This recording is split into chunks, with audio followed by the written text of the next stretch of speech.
One unfortunate day, you happen to break your arm, and you have to endure pain worse than almost anything else. You might take painkillers, and then find a way to get to the emergency room immediately. A doctor holds an X-ray up to the light, points to a white line, and tells you that it will heal in 6 weeks. You go home with your arm in a cast and a prescription.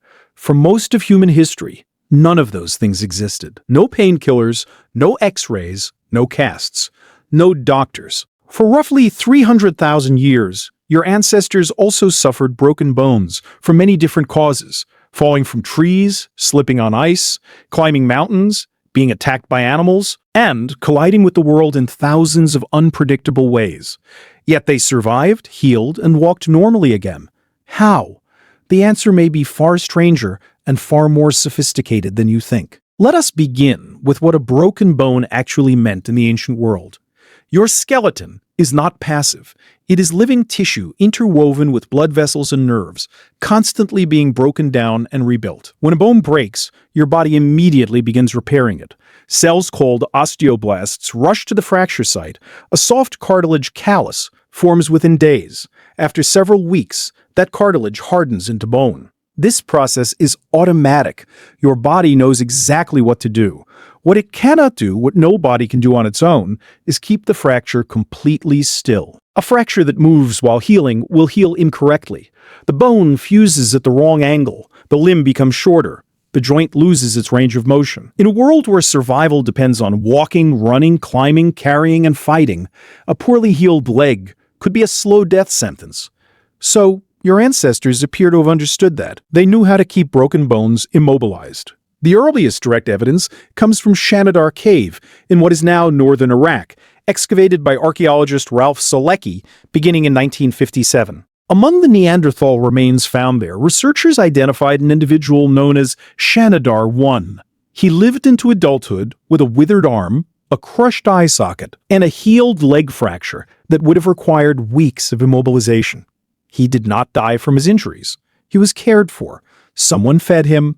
Someone protected him. Someone told the group that this person needed. That was community. That was medicine. That was a conscious decision.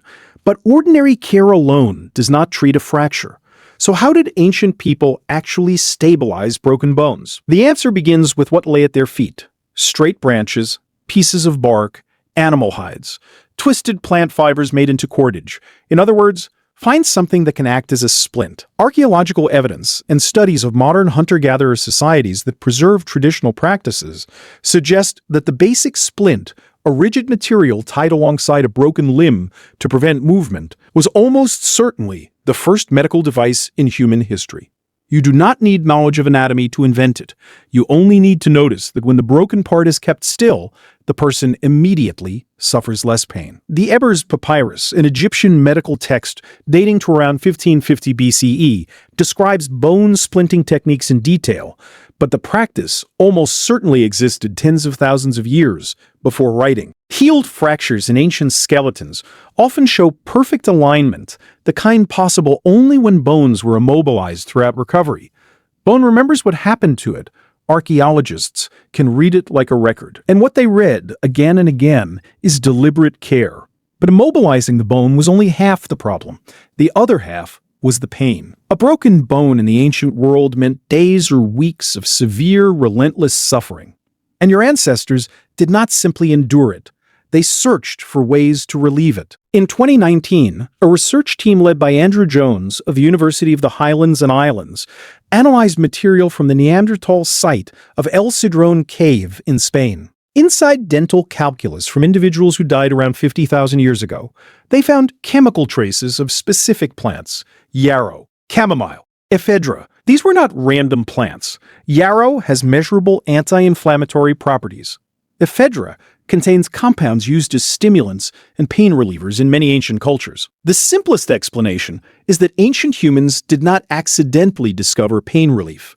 They were building an herbal knowledge base, a living library of plants and their effects, passed down through generations. In 2023, a study published in Nature Human Behavior examined remains from a site in Borneo, dating to about 31,000 years ago. Researchers, including Tim Maloney, documented evidence that rewrote the timeline of human surgery. The lower portion of an individual's left leg had been deliberately amputated below the knee. The bone showed strong healing. The individual survived the operation and lived for many years afterward. This was not a traumatic amputation.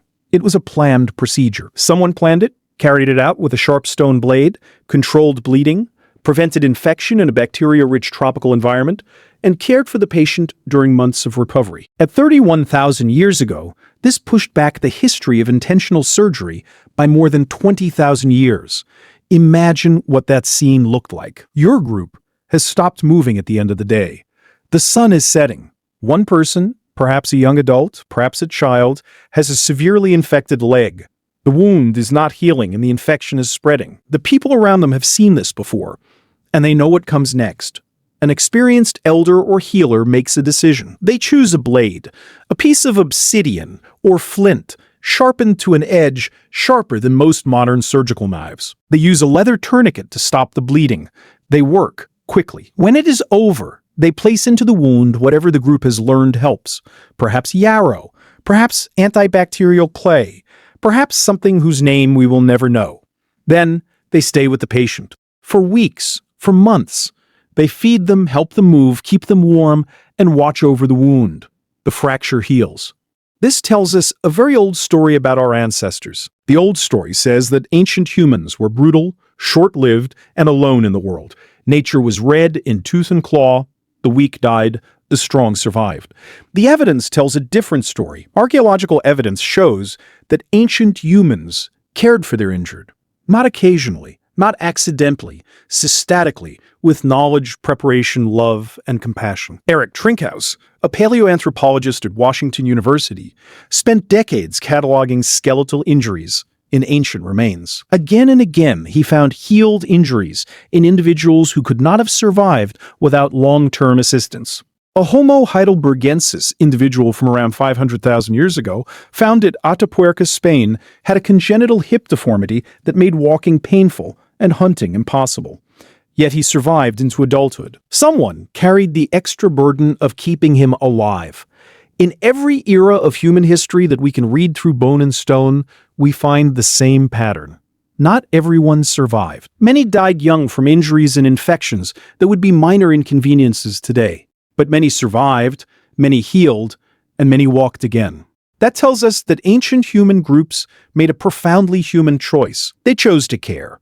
And you can probably feel that yourself whenever you face a health problem. The first thing you want is not medicine. It is someone telling you that everything will be okay. Someone who stays beside you so that you are not alone. Once again, remember this. A broken bone healing inside the body, the osteoblasts rushing to the fracture site, the cartilage callus forming in the darkness, is the same process that allowed your ancestors to survive in a world without painkillers, without x-rays, and without emergency rooms. And what made it work then, and what still makes it work now, is not entirely medicine. It is the person who stayed beside you. If you think our ancestors were truly remarkable, give them a like on this video. And if you want to know how our ancient ancestors found their way without maps or GPS, click on the next video on your screen. The answer may surprise you. Don't forget to subscribe so you don't miss future stories.